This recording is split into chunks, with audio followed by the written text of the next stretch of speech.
For a moment, the partnership with Nova Corps and Titan Industrial had saved the company. More importantly, not a single employee had lost a job. The first thing visitors saw when they entered the headquarters wasn't my photograph. It wasn't my father's. It wasn't Ryan's. It was a bronze plaque with Grandpa's favorite words engraved beneath it. Character builds what money alone never can. My father had retired. Not because he was forced to. Because he finally believed it was time. Ryan accepted responsibility, rebuilt his life from the beginning, and started volunteering at a local business mentoring program, helping young entrepreneurs avoid the mistakes he had made. One evening, as the sun set behind the factory, Dad stood beside me outside the building. I spent years trying to build a successful company. He smiled sadly.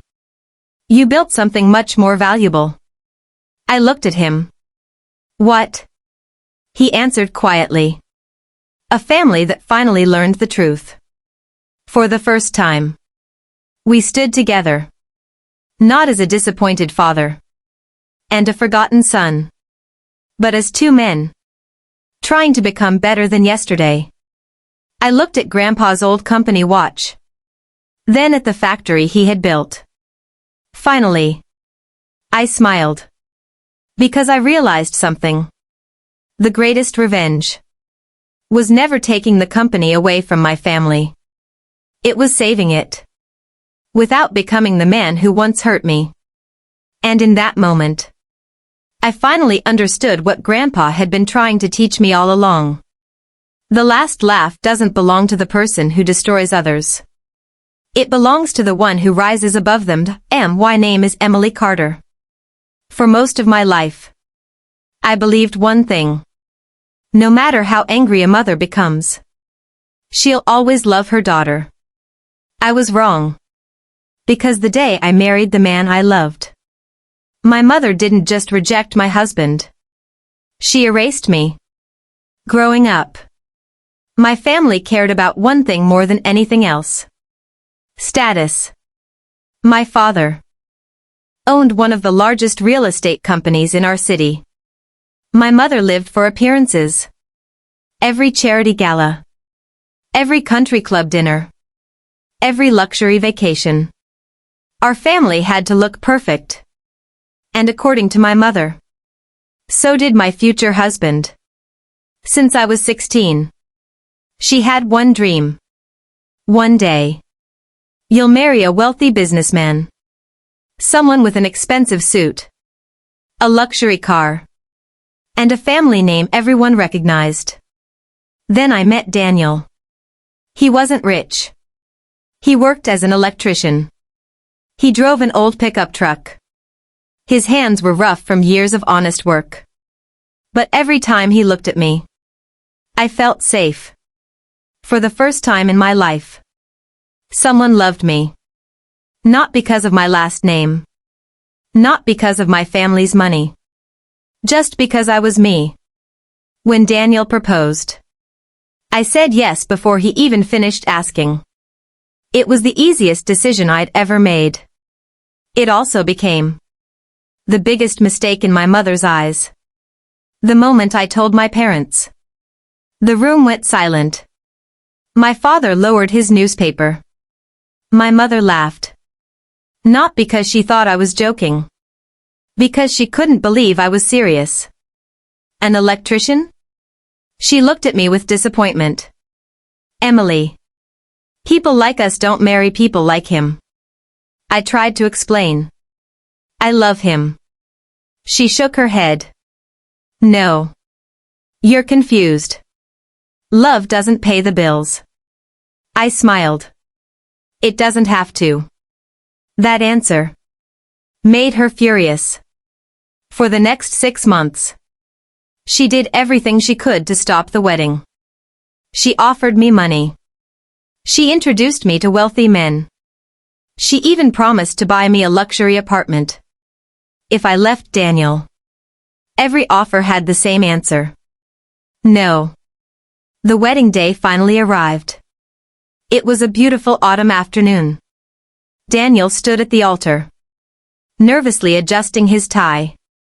Our friends smiled. His parents were crying with happiness. I kept looking toward the church doors, waiting for my family. 5 minutes passed. Then 10.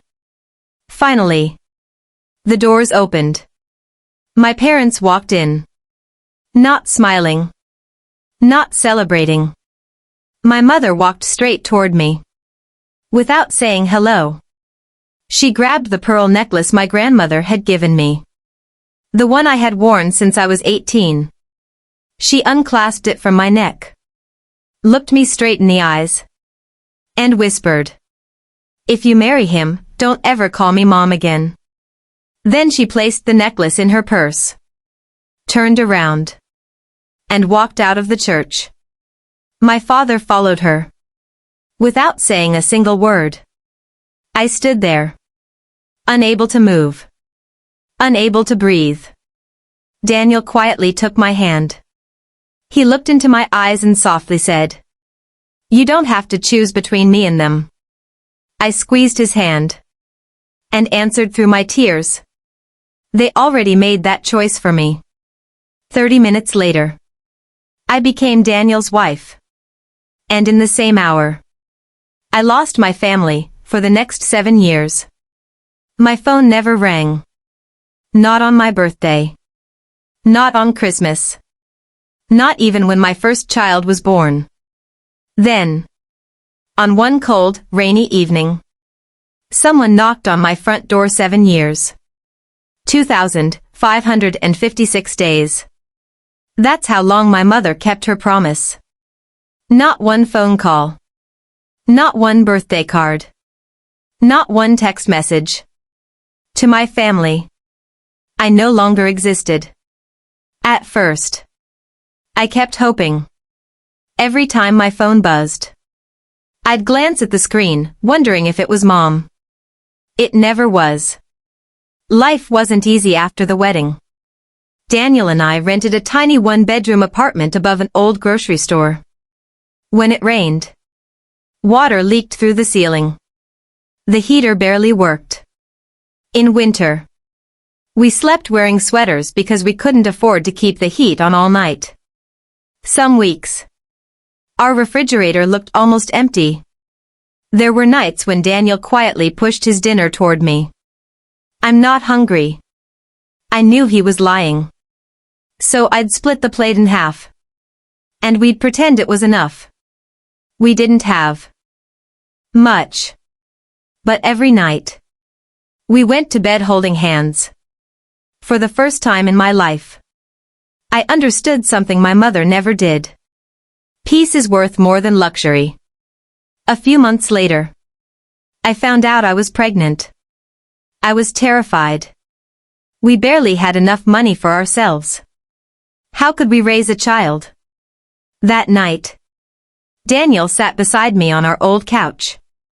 He placed both hands on my stomach, smiled, and whispered, "This baby will never wonder if they're loved." I broke down crying. Not because I was scared anymore, but because no one had ever made me feel that safe. When our daughter, Lily, was born, Daniel cried before I did. He held her like she was the most precious thing in the world. That same night, I stared at my phone. Maybe becoming a grandmother would change my mother's heart. With trembling hands, I sent her one message: "Mom, your granddaughter was born today. She's beautiful." I waited. An hour. Then 2. By morning, there was still no reply. Late that afternoon, a notification finally appeared. My heart raced. I opened it immediately. There was only one sentence. "You made your choice. Live with it." I read it again. And again. Then I quietly deleted the conversation. Not because it didn't hurt, but because I finally understood. I wasn't waiting for a message anymore. I was waiting for a mother who no longer existed. The next morning, Daniel found me sitting alone in the kitchen. He didn't ask what happened. He already knew. He simply wrapped his arms around me and said, "One day, they'll realize what they threw away." I smiled through my tears. "I don't want revenge." He kissed my forehead. "I know. But life has a way of teaching lessons we never could." At the time, I thought he was trying to comfort me.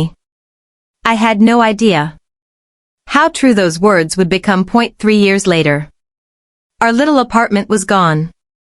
Our lives had completely changed. And on one stormy evening, a black luxury SUV stopped in front of our house. When I looked through the window, my heart stopped. Standing at my front door was my mother. 3 years later, life looked nothing like it had before. Daniel's small electrical business had slowly grown. One satisfied customer became 10. 10 became 100. Eventually, builders across the state were calling him. Not because he was the cheapest, but because he never broke a promise. While Daniel built the company, I built the office behind it. I handled the finances, the hiring, the customer service, the contracts. For years, people assumed Daniel was the business. The truth was, we built it together, side by side, just like we'd promised on the day we got married. One Saturday morning, I stood in our kitchen making pancakes with Lily. She was 6 now. She had Daniel's smile and my stubbornness. "Daddy says today's a surprise." I laughed. "He also said you weren't supposed to ask." She giggled. At that exact moment, Daniel walked in carrying a small blue folder. "I think it's time." I looked at him. "Time for what?" He placed the folder on the counter. I opened it. Inside was the deed to a beautiful house. Not just any house. The house I'd quietly dreamed about since I was a little girl. A white colonial home with a wraparound porch, a huge oak tree in the front yard, and a swing hanging from one of its branches. The kind of home I'd once told my mother I wanted to raise my children in. Daniel smiled. "You always believed in me. Now it's my turn to give you your dream." I couldn't speak. I simply wrapped my arms around him. For years, we had counted every dollar, shared old furniture, worked weekends, skipped vacations. Now, every sacrifice had finally become something real. 2 months later, we moved in. The first night, Lily ran through every room laughing. She stopped in the backyard, looked at the swing, and shouted, "Mommy, this is my favorite place in the whole world." I smiled. For the first time in years, life felt complete. No anger, no bitterness, no thoughts about the past. Just peace. Then, everything changed. It was a cold Thursday evening. Rain hammered against the windows. Daniel was finishing dinner. Lily was upstairs doing homework. The doorbell rang. I wasn't expecting anyone. I opened the front door and froze. Standing on the porch, completely soaked from the rain, was my mother. She looked older. Much older. The elegant woman who had once cared about perfect makeup and designer clothes now wore a wrinkled coat. Her hair was soaked. Her hands trembled. Beside her sat one old suitcase. For several seconds, neither of us spoke. Finally, she whispered my name. Emily. It was the first time I'd heard her voice in 10 years. I felt every memory crash into me at once. The wedding. The necklace. The message after Lily was born. You made your choice. My hand tightened around the doorknob. She looked down at the suitcase. Then back into my eyes. Tears rolled down her face. I don't have anywhere else to go. At that exact moment, Daniel appeared behind me. He looked from my mother to me, then quietly asked, Emily, who is she? The question hit harder than anything else. Because my husband had never truly met the woman who gave birth to me. I looked at him, then back at my mother. And for the first time in 10 years, I said the word she once told me never to use again, Mom. She looked up with hope in her eyes. Then she quietly said, Before you decide whether to let me in, there's something you need to know about your father. The rain kept falling. And I realized, this visit wasn't just about an apology. It was about a secret that had been hidden from me for years. The rain poured harder. For several seconds, none of us moved.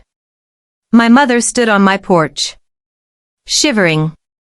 The same woman who had once looked down on my tiny apartment was now standing outside my home, with nowhere to go.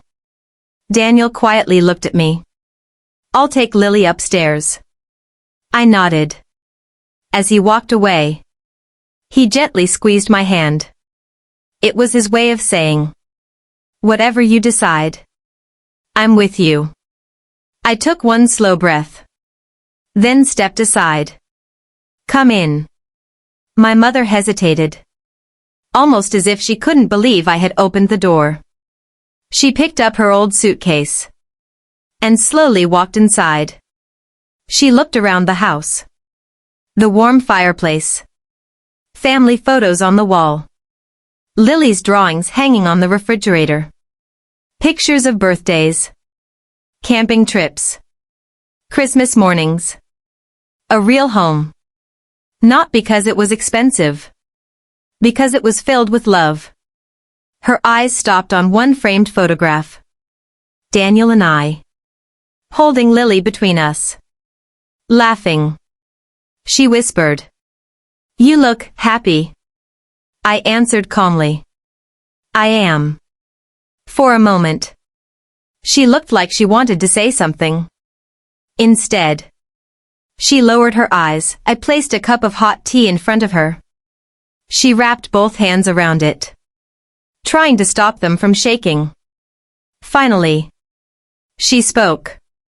Your father passed away 3 months ago. The room became completely silent. I didn't cry. I didn't speak. I simply stared at her. She continued. He had a heart attack. It happened so fast. I closed my eyes. No matter how distant we'd become, he was still my father. The man who taught me how to ride a bicycle. The man who used to read bedtime stories before everything changed. 1,000 memories rushed through my mind. Then one question escaped my lips. Why didn't anyone tell me? My mother's tears began to fall. Because he told us not to. I looked up sharply. What? She nodded. The night before he died, he made me promise. Don't call Emily. I couldn't believe what I was hearing. Even after all those years, he still didn't want me there? Seeing my expression, she quickly shook her head. No. You don't understand. She reached into her purse, pulled out a sealed envelope. Across the front, written in my father's handwriting, were the words, For Emily. Only after I'm gone. My heart started racing. I slowly took the envelope. My fingers trembled. Why didn't you send this? She broke down crying. Because I was ashamed. I couldn't face you. I thought, if I stayed away, you'd hate me less. I carefully opened the envelope. Inside, was a handwritten letter. The ink was slightly faded, but every word was clear. Emily, if you're reading this, then I no longer have the chance to tell you how wrong I was. My breathing stopped. I let fear control me, and I let your mother make decisions I should have stopped. Tears filled my eyes. The greatest regret of my life wasn't losing my daughter. It was pretending I hadn't. I could barely continue reading. Then, one sentence made my hands freeze. There is something your mother has never told you about our family. Before I could read the next line, the lights suddenly went out. The entire house went dark. A loud crash echoed outside. Daniel shouted from upstairs. Emily, stay where you are. My mother looked terrified. Someone had just crashed through our front gate. Blue and red lights flashed through the windows. A car engine roared outside. Then, someone started pounding on the front door. Bang! Bang! Bang! A deep voice shouted. Mrs. Carter. We know you're in there. I looked at my mother. Her face had turned completely white. She whispered only 4 words. They found me. The pounding on the front door shook the entire house. My mother jumped. The teacup slipped from her hands and shattered across the floor. Outside, a flashlight beam swept across the windows. Someone shouted again. Mrs. Carter. Open the door. My mother looked terrified. Not nervous. Not embarrassed. Terrified. The kind of fear that comes from someone who knows exactly who's standing outside. I grabbed her arm. Mom. Who are they? She shook her head. Please. Don't answer the door. My heart started pounding. What did you do? Tears filled her eyes. I didn't do anything. Then she whispered. Your uncle did. Daniel came downstairs. What is happening? Before anyone could answer, a loud voice echoed from outside. This is your final warning. Daniel walked toward the window. Carefully pulled back the curtain. Then frowned. 3 men. Black SUV. No police. My stomach dropped. If they weren't police, who were they? My mother slowly sat down, almost as if her legs could no longer support her. Then she finally told the truth. After my father died, my uncle Robert took control of the family company. The same uncle who had spent years pretending to support everyone. The same uncle who always smiled too much. The same uncle my father never trusted. At first, everything seemed normal. Then money started disappearing. Company accounts. Investments. Properties. Millions of dollars vanished. By the time the board discovered the fraud, Robert had already transferred everything through fake companies. And when investors started demanding answers, he disappeared, leaving everyone else behind. Including my mother. I stared at her. What does any of that have to do with you? She lowered her eyes. Because my name is on some of the documents. The room fell silent. What? She nodded. Robert told me they were routine papers. I signed them. Without reading them. Daniel sighed heavily. Oh no. My mother started crying again. I trusted him. He was family. And now everyone thinks I helped steal the money. Outside, the men continued circling the property. One of them spoke into a phone. Another pointed toward the house. I looked back at my mother. How much money are we talking about? Her answer made my blood run cold. $32 million. Daniel nearly dropped his phone. 32 million? My mother nodded. The investors want someone to blame. And Robert disappeared. So now, they're coming after me. For a moment, nobody spoke. Then Lily appeared halfway down the stairs, still holding her teddy bear. Mommy, why are those scary men outside? Every adult in the room froze. Because suddenly, this wasn't about old family drama anymore. This was about protecting my child. I walked over to Lily, picked her up, and carried her upstairs. As I tucked her into bed, she looked at me and asked, "Is Grandma in trouble?" I forced a smile. A little. Are we going to help her? Children have a way of asking the hardest questions. I kissed her forehead, then quietly answered, "I don't know yet." Later that night, after Lily fell asleep, I returned downstairs. My mother was staring at an old photograph of my father. The same photograph she'd kept in her purse for years. Then she looked at me. For the first time all evening. She wasn't crying. She wasn't afraid. She looked ashamed. "Emily, there's one more thing I haven't told you." My stomach tightened. "What now?" She slowly reached into her suitcase, pulled out a second envelope. One I had never seen before. Across the front, in my grandmother's handwriting, were 6 words that changed everything. "This belongs to Emily alone." My hands began to shake, because I recognized the envelope immediately. It wasn't just old. It had been hidden for years. And whatever was inside, my mother had spent nearly a decade making sure I never saw it, couldn't take my eyes off the envelope. The handwriting was unmistakable. It belonged to my grandmother. The woman who had loved me without conditions. The woman whose pearl necklace had been ripped from my neck on my wedding day. My hands trembled as I turned the envelope over. The seal had never been broken. I looked at my mother. "You've had this, all these years?" She slowly nodded. "I found it after your grandmother passed away." I stared at her in disbelief. "And you never gave it to me?" She couldn't meet my eyes. I was afraid. Afraid of what?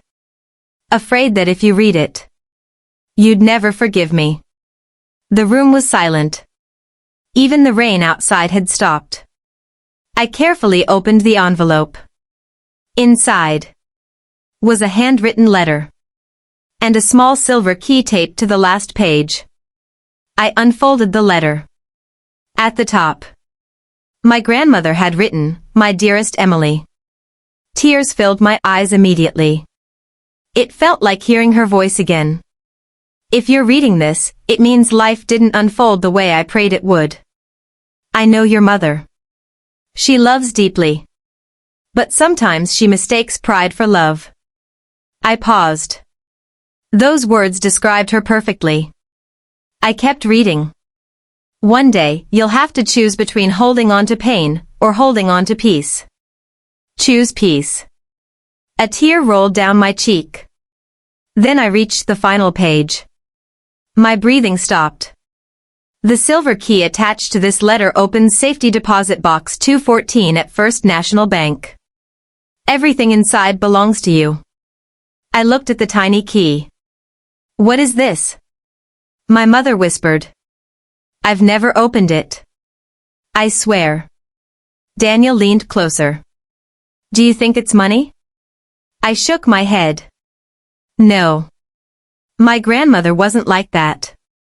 If she left me..." I couldn't breathe. My eyes stayed locked on the document. The words refused to make sense. Final amendment to the Carter Family Trust. I turned to the last page. There it was. My grandmother's signature. The attorney's signature. The bank's official seal. Everything was legitimate. Then I found the line that changed my life forever. "Upon my passing, all personal assets, investment accounts, and the Maple Ridge estate shall transfer solely to my granddaughter, Emily Carter. I looked up in disbelief. What? My mother covered her mouth. No. That can't be right. The bank manager quietly nodded. It is. For several seconds, nobody spoke. Finally, I asked the only question that mattered.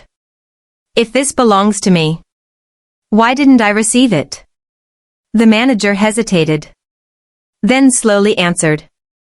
Because 6 weeks after your grandmother passed away, someone filed paperwork claiming you had voluntarily declined the inheritance. The room froze. I never signed anything. I know. The manager opened another folder. We compared your signature. It doesn't match.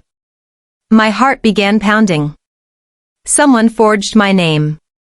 The manager lowered his head. Yes. Daniel leaned closer. Do you know who submitted the documents?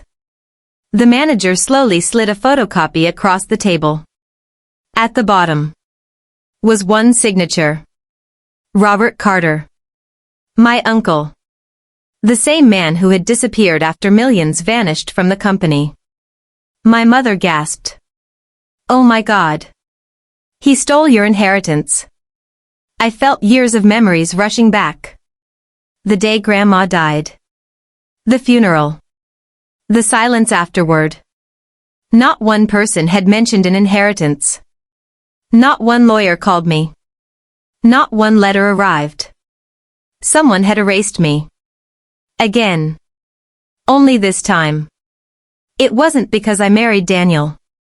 It was because I stood between Robert and millions of dollars. The bank manager unlocked another compartment inside the security box. There was one more item your grandmother left. He carefully removed a small velvet pouch. Inside was the pearl necklace. The very necklace my mother had ripped from my neck on my wedding day. I stared at it in silence. My mother started crying uncontrollably. I told Robert to keep it safe. I never knew. He had hidden everything. I looked at her. For the first time, I believed she was telling the truth. Not because she deserved trust. Because regret cannot fake the look in someone's eyes. Then I unfolded the final letter inside the box. It was only 1 page long. Grandma's handwriting filled every line. Emily. If this letter reaches you, it means someone chose greed over family. A tear rolled down my cheek. Never let money decide who deserves your love. But never let guilt stop you from defending what is rightfully yours. I folded the letter carefully. Grandma wasn't asking me for revenge. She was asking me for courage. Just then, the bank manager's phone rang. He answered quietly. His face changed instantly. He looked directly at me. Mrs. Carter. I think you need to hear this. He pressed the speaker button. A man's voice filled the room. This is Detective Harris. We've located Robert Carter. Everyone held their breath. The detective continued, but before we could arrest him, he disappeared again. Then came the sentence that made my blood run cold. We believe he's coming to find you.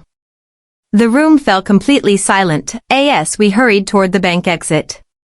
A black SUV slowly pulled into the parking lot. The driver's door opened. A tall man stepped out, wearing dark sunglasses. Even from a distance, I recognized him immediately. Uncle Robert. He smiled, raised one hand, and said, Hello, Emily. I've been looking for you. The parking lot fell silent. I stood frozen beside Daniel. Across from us, my Uncle Robert smiled as if nothing had ever happened. The same smile he wore at every family gathering. The same smile that had hidden years of lies. He slowly removed his sunglasses. Emily. You've grown up. I stared at him. You forged my signature. You stole my inheritance. You destroyed this family. He chuckled. I see you've been reading old papers. Daniel stepped in front of me. I think you should leave. Robert ignored him completely. Instead, he looked directly into my eyes. I didn't come here to argue. I came to make you an offer. I laughed. An offer? You've got 5 seconds. He calmly reached into his jacket. My heart skipped. Daniel instinctively moved closer. Instead, but Robert didn't pull out a weapon. Robert pulled out a thick manila envelope. He held it between 2 fingers. I believe this belongs to you. I didn't move. Neither did Daniel. Robert tossed the envelope onto the hood of my car. Inside were property deeds, old bank statements, and one photograph. I picked it up. The picture showed my grandmother, standing beside me when I was 12 years old. Behind us, Uncle Robert was smiling. At first, it looked like an ordinary family photo. Then Robert pointed to the background. Look closer. I narrowed my eyes. In the background, barely visible through the kitchen window, my father and grandmother were arguing. Grandma was holding a folder tightly against her chest. Robert smiled. That folder contained the original trust documents. My stomach tightened. So you knew about the inheritance all along? He nodded. Of course I did. I spent years waiting for your grandmother to change her mind. But she never did. Daniel stepped forward. So you stole it?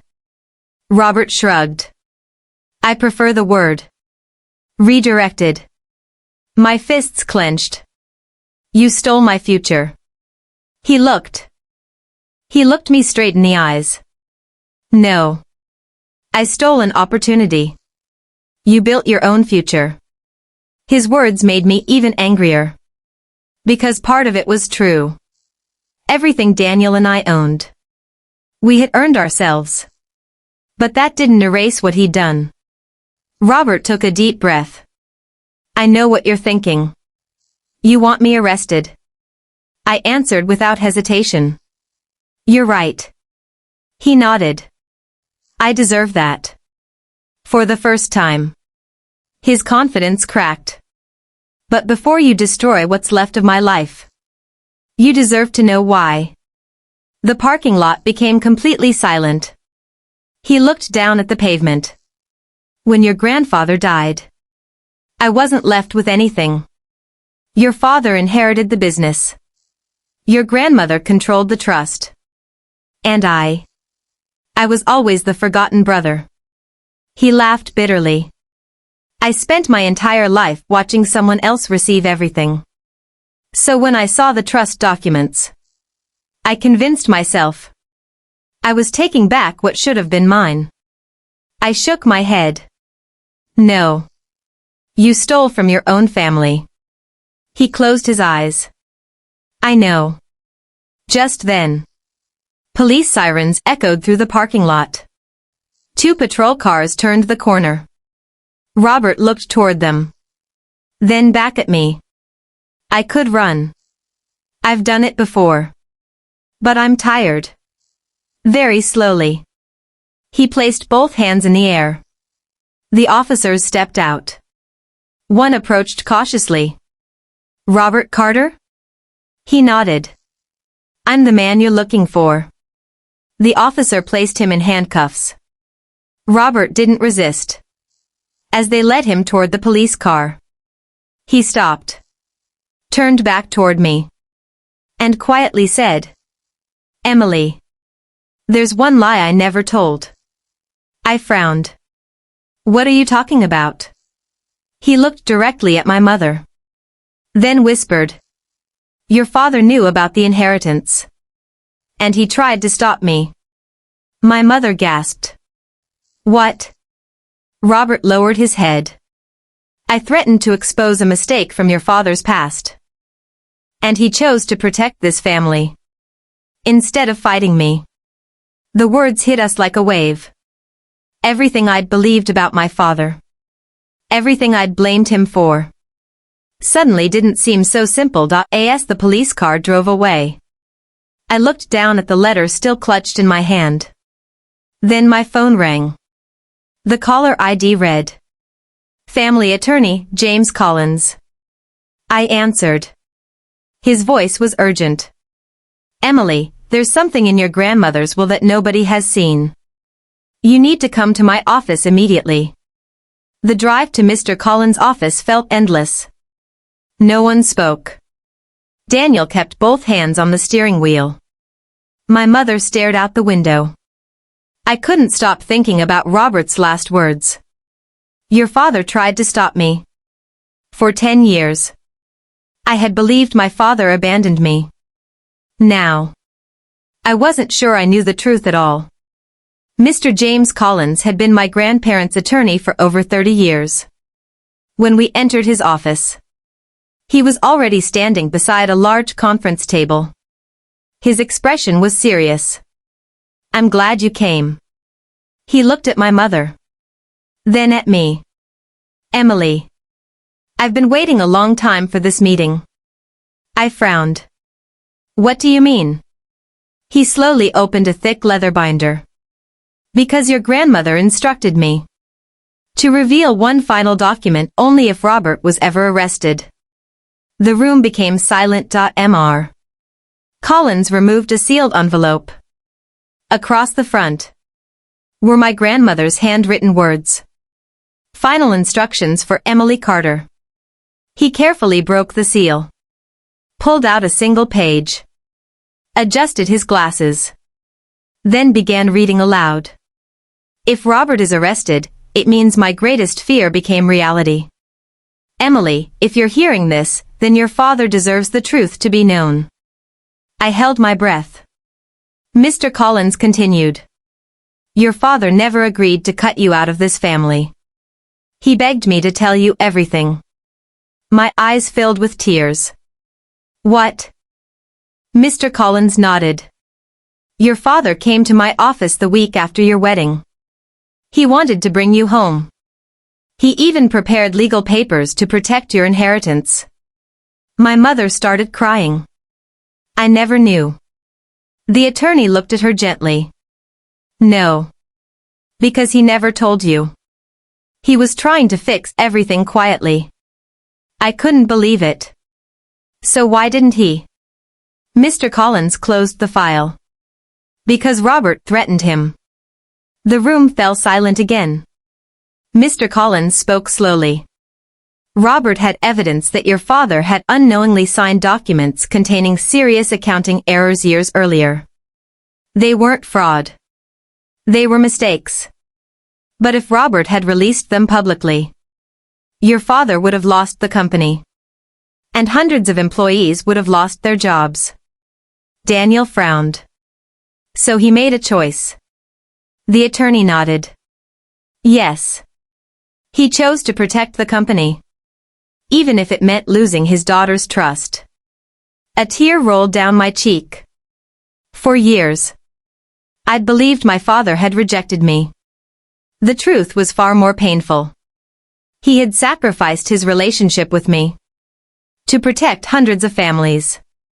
Mr. Collins reached into the binder one final time. "There is one last item." He placed a small wooden box on the table. Inside was my grandmother's pearl necklace. The original family heirloom. Beside it was a folded note. I opened it carefully. It read, "Emily. This necklace was never meant to symbolize wealth. It symbolizes forgiveness. Only wear it when you're ready to let go of the past." I closed the note. Held the necklace in my hands. And for the first time in years, I didn't feel anger. I felt peace. Just then, Mr. Collins' assistant rushed into the office. "Mr. Collins." He turned. "What happened?" She looked directly at me. "Emily. There's someone downstairs asking for you. Who? She hesitated. He says. Tell Emily her father left something for her that nobody else knows about.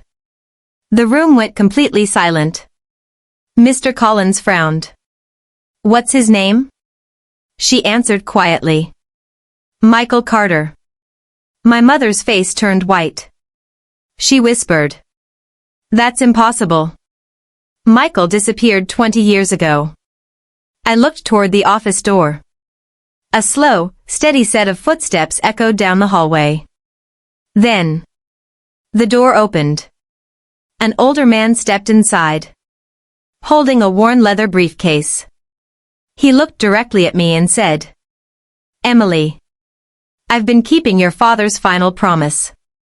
The office fell completely silent. The elderly man stepped inside. He carried an old leather briefcase that looked almost as old as he was. His gray suit was simple. His hands trembled slightly. But his eyes, they were steady. He looked directly at me. Emily Carter? I nodded cautiously. Yes. He smiled sadly. My name is Michael Carter. I was your father's younger brother. My mother gasped. Michael. We thought you left the country. He shook his head. I didn't leave. I disappeared. Nobody spoke. Michael placed the briefcase on the conference table. I stayed away because your father asked me to. I frowned. What? He slowly unlocked the briefcase. Inside were dozens of sealed envelopes. Old photographs. Business contracts. And a small video cassette labeled, For Emily. My heart skipped.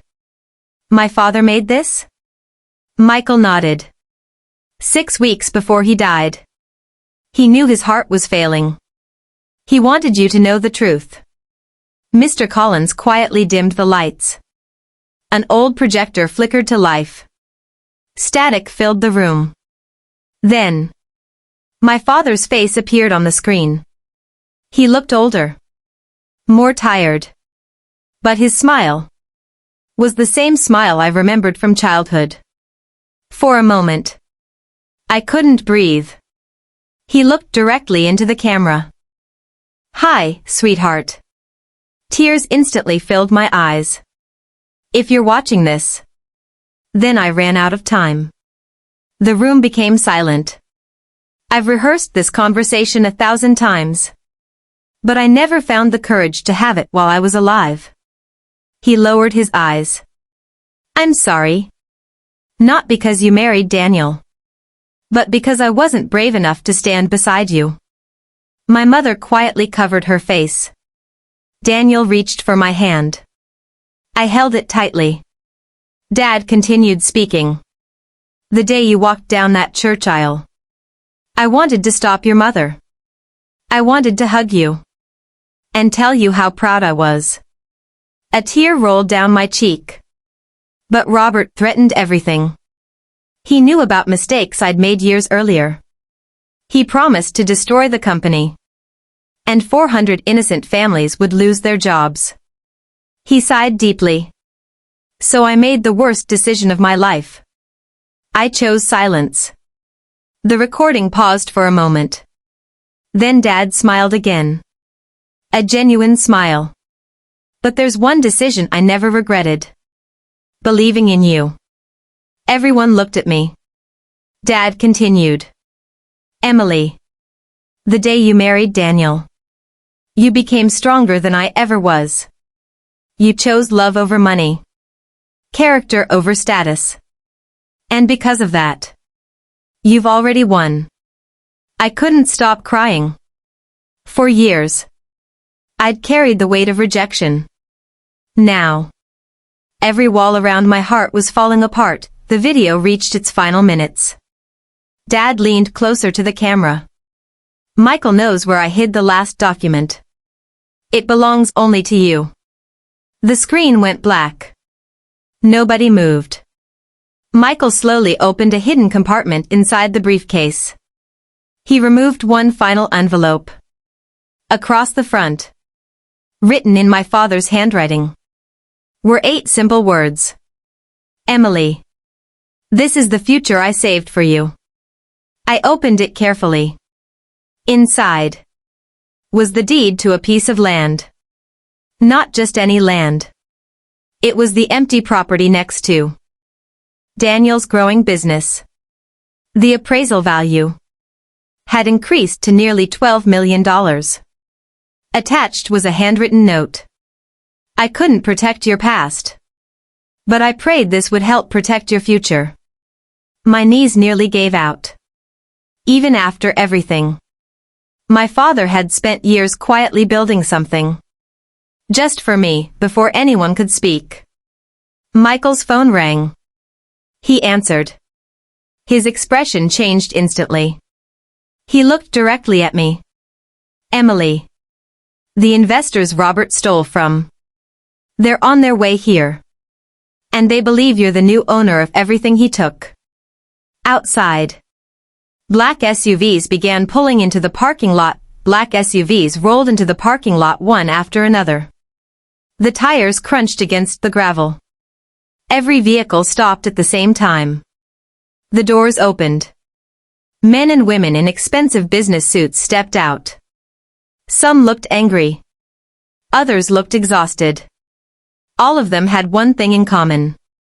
They believed someone in my family had stolen their future. Daniel quietly stood beside me. Stay behind me. I shook my head. No.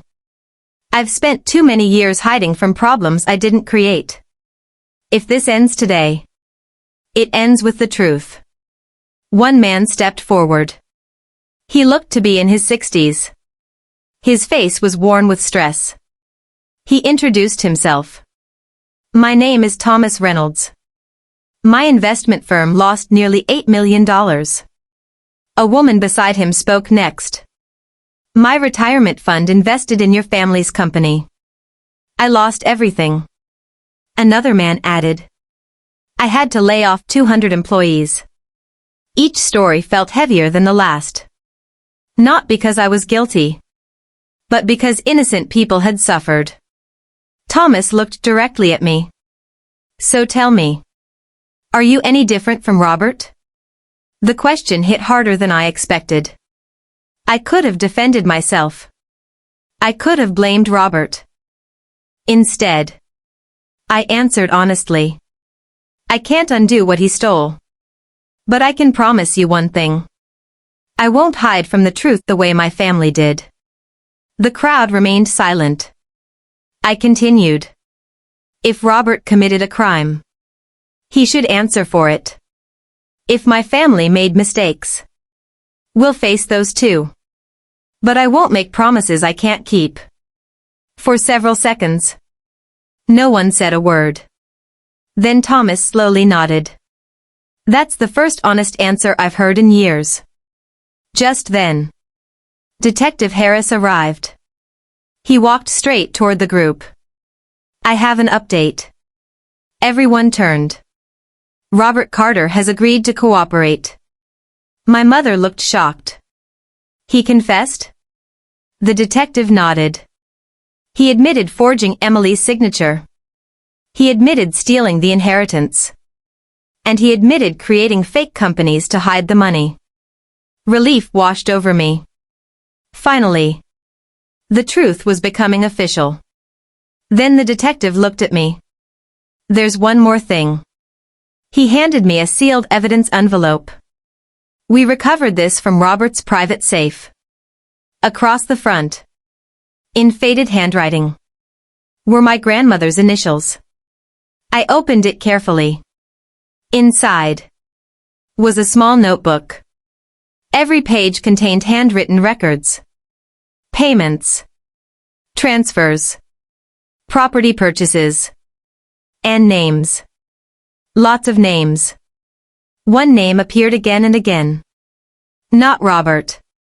Not my father. Not my mother. It was someone none of us expected. Margaret Ellis. I frowned. Who is Margaret Ellis? The detective answered quietly. Robert's business partner. But according to our investigation, she disappeared with nearly half the missing money. The room fell silent. Daniel looked at me. So this isn't over.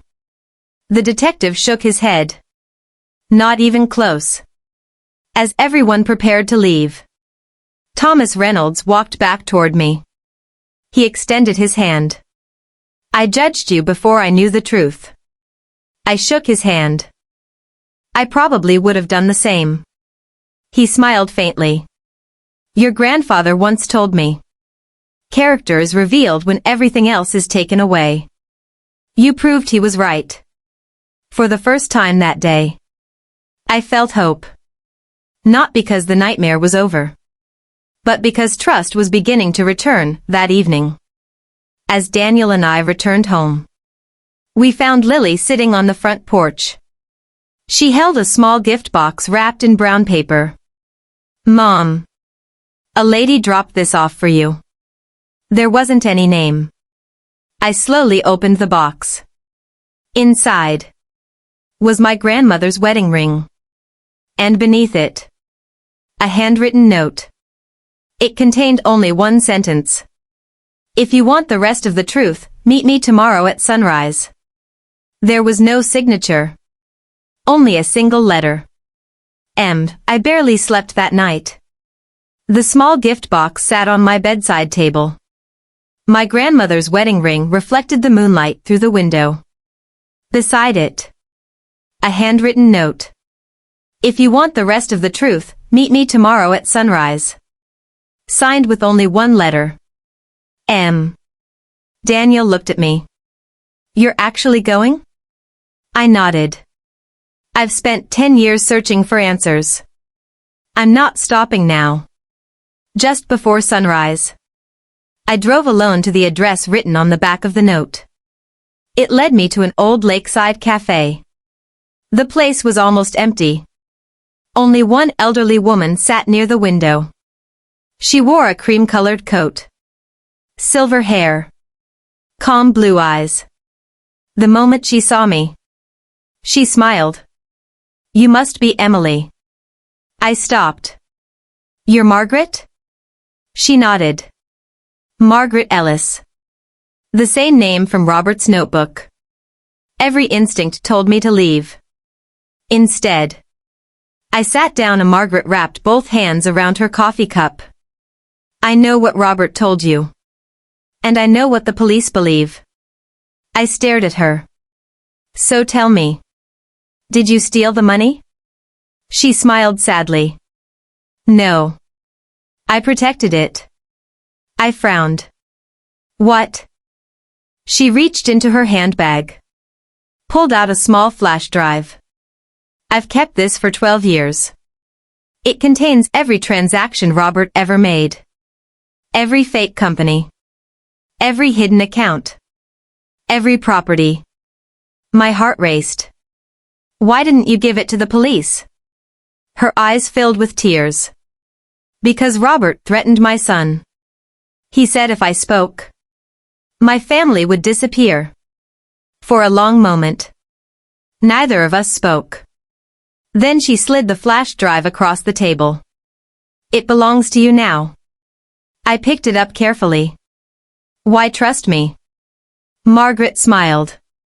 Because your grandmother trusted you. The words hit me harder than I expected. She reached into her purse one final time.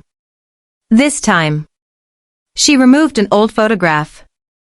It showed my grandmother, my father, Margaret, and a much younger Robert. All four were standing in front of the family company. Written on the back, in my grandmother's handwriting, were 8 simple words. Protect Emily, she'll need the truth one day. A tear rolled down my cheek. Even years before she passed away, Grandma had seen everything coming. Suddenly, Margaret's phone rang. She answered. Her face instantly lost all color. She slowly stood up. We have to leave. Now. What happened? She looked out the cafe window. A black SUV had just stopped outside. The driver's door opened. Two men stepped out. Both wearing dark suits. Neither looked like police. Margaret whispered. Robert wasn't working alone. And they know I gave you the evidence. Daniel's voice suddenly came through my phone. Emily. Where are you? I looked toward the entrance. The cafe owner quietly locked the front door. One of the men outside started walking toward us. Slowly. Deliberately. Margaret grabbed my arm. Her voice shook. Listen to me, if they get that flash drive, everything your grandmother sacrificed will be lost forever. The first man reached the cafe door. He knocked once. Then smiled. And held up a photograph. It was a picture of Lily. My 6-year-old daughter. Then he said through the glass, Open the door, Emily. Or the next conversation we have will be at your house. The man outside the cafe smiled. He held Lily's photograph against the glass. My heart stopped. Every instinct in me screamed the same thing. Protect your daughter. Margaret grabbed my wrist. Emily, don't panic. If they realize you're afraid, they've already won. I forced myself to breathe. Daniel answered my call immediately. Emily. Where are you? I kept my voice steady. Daniel, listen carefully. Take Lily. Leave the house. Go somewhere public. Don't tell anyone where you're going. There was a long pause. Then he quietly answered. Someone came by the house 15 minutes ago asking for you. My blood ran cold. They've been watching us. Outside. The two men stopped smiling. One of them pulled out his phone. A few seconds later, my own phone vibrated. Unknown number. I answered. A calm voice spoke. Mrs. Carter. We don't want to hurt anyone. We only want the flash drive. I looked at Margaret. She slowly shook her head. The man continued. Give it to us. And your family walks away. I answered quietly. My grandmother trusted me. I'm not betraying her. The man laughed. You sound just like your father. Then he hung up. Margaret suddenly stood. There's another exit. The cafe owner nodded. Hurry. He unlocked a small door leading into the kitchen. We hurried through the back hallway. Outside. A narrow alley led toward the parking lot behind the building. Just as we reached my car, a black SUV turned the corner. They found us. Margaret shouted. Daniel's pickup truck suddenly raced into the alley. He jumped out. Get in. I grabbed Margaret's hand. We climbed inside. Daniel slammed the accelerator. The SUV followed us for several blocks. But heavy morning traffic finally slowed them down. After 10 tense minutes, they disappeared. For the first time, we were safe. At least for now. Back at home, Detective Harris was already waiting. I handed him the flash drive. He immediately called the cybercrime unit. Within minutes, they opened the files. Everyone in the room stared at the screen. Thousands of transactions. Offshore accounts. Fake companies. Property purchases. Every dollar had been tracked. Then one document appeared. The account owner wasn't Robert. It wasn't Margaret. It was Victor Langford. Detective Harris frowned. He owns Langford Capital. Daniel looked confused. Who's that? The detective answered quietly. The man who secretly financed Robert's fraud. He planned everything. My mother slowly sat down. I've heard that name before. She closed her eyes. He was your grandfather's biggest business rival. The room became completely silent. Detective Harris looked directly at me. Emily. This case was never just about your family. It was about destroying the Carter legacy. Just then, an FBI agent entered the room carrying another folder. We've been investigating Langford Capital for 3 years. He looked at the flash drive and smiled. This is the evidence we've been missing. For the first time, it felt like the truth was finally winning. That evening, the news spread across every major network. Langford Capital under federal investigation. Millions of dollars in fraud exposed. Phones across the house rang non-stop. Reporters gathered outside. But I wasn't thinking about headlines. I was thinking about Lily. No amount of money was worth putting my family in danger. I looked at Daniel. We're leaving town. He nodded. I already packed. As we loaded the last suitcase into the truck, a police car pulled into the driveway. Detective Harris stepped out.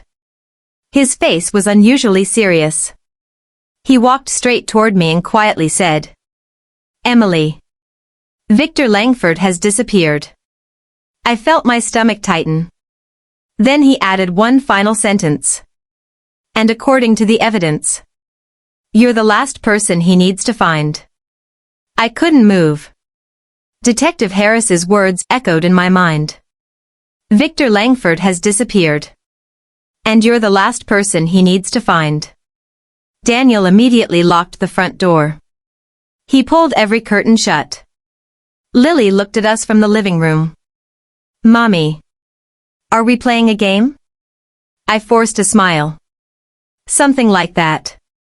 Inside, I was terrified. An hour later, the FBI transformed our house into a temporary safe location. Agents surrounded the property. Unmarked vehicles lined the street. Detective Harris spread dozens of documents across our dining table. He looked directly at me. Emily. There's something you still don't know. He opened an old file. Across the front, it read, Langford versus Carter. 22 years earlier, the detective took a deep breath. Your grandfather and Victor Langford started as business partners. I frowned. Partners? He nodded. They built the company together. But your grandfather discovered Victor had been stealing from investors. He reported him. The partnership ended. And Victor lost everything. My mother slowly whispered. So he wanted revenge. Detective Harris nodded. For 22 years. He continued. Victor couldn't destroy your grandfather. So he targeted the next generation. He recruited Robert. Promised him wealth. Power. Control of the family business. Robert accepted. Every forged signature. Every fake company. Every missing dollar. Had all been part of Victor's plan. Not to become rich. But to destroy the Carter family from the inside. Suddenly, an FBI agent rushed into the room. Sir. We've intercepted a phone call. Everyone stood. The agent looked at Detective Harris. We traced Victor. Where is he? The agent swallowed. He's heading here. The room fell silent. Daniel instinctively moved closer to Lily. Minutes later, a black luxury sedan slowly stopped across the street. The driver's door opened. A man in his late 60s stepped out. Perfect gray suit. Silver hair. Calm smile. No bodyguards. No fear. Victor Langford. He looked directly at our house. Then, he slowly raised both hands. Detective Harris frowned. That's strange. What? He's surrendering. Victor calmly walked toward the agents. Before anyone could speak, he looked directly at me. Emily Carter. I've waited a long time to meet you. I stared back. You destroyed my family. He smiled. No. Your family destroyed itself. I only gave Robert the opportunity. Those words filled me with anger. But before I could answer, he reached into his coat. Every FBI agent raised their weapons. Don't move. Victor slowly removed an old photograph. He handed it to Detective Harris. It's time she knew everything. The detective looked at the picture. His face changed instantly. He handed it to me. My hands started shaking. The photograph showed my grandfather, Victor Langford, and my grandmother, standing together, smiling, like close friends. Written on the back, in my grandfather's handwriting, were 6 words. Friends before greed changed everything. Victor lowered his head. I hated your grandfather. But I never hated you. I came here because... He looked directly into my eyes. I'm tired. I've spent 22 years chasing revenge. And all I have left is regret. For the first time, I didn't see a monster. I saw an old man, destroyed by his own choices. Detective Harris stepped forward. Victor Langford. You're under arrest. Victor quietly nodded. I know. He placed his hands behind his back. As the agents handcuffed him, he looked at me one final time. Your grandfather won. Because he chose family over revenge. Then he was gone. End of chapter 14, cliffhanger. As the FBI vehicles drove away, Detective Harris walked back toward me carrying a small sealed envelope. It was in Victor's pocket. It's addressed to you. Across the front, in neat handwriting, were 5 words. Open this after my arrest. I slowly broke the seal. Read the first sentence. And felt my heart stop. Emily, your grandmother made one final sacrifice that nobody ever knew about. The house was silent. Everyone watched as I unfolded Victor Langford's letter. My hands trembled. The first sentence read, Emily, your grandmother saved my life once. I looked up in confusion.